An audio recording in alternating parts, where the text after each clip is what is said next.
আশা করি ভালো।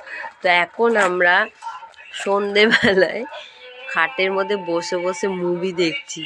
কে কে জানো? আমি, আমার দাদা, আমার দিদির মেয়ে আর আমার মেয়ে সব শুয়ে শুয়ে দেখছি ফোনের মধ্যে মুভি। ফোনটা আবার কোথায় রাখা আছে জানো? দেখলে তোমরা হাসবে।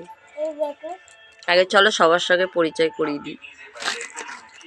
এই যে আমার দাদা, এই যে আমার দিদির মেয়ে, এই যে আমার মেয়ে, আর ফোনটা রয়েছে এই যে মশারিতে ঝুলিয়ে বইটাকে আমরা দেখছি, বাংলা বই দেখছি। বইটা খুব সুন্দর, প্রজাপতি 2 দেখছি। আজকে 1 তারিখে আমরা বসে প্ল্যান করেছি কোথাও যাব না, মুভি দেখবো, তাই জন্য ফোনে মুভি দেখছি। বইটা সুন্দর লাগছে, তা তোমাদের সঙ্গে আমি শেয়ার করলাম আমরা কি করছি।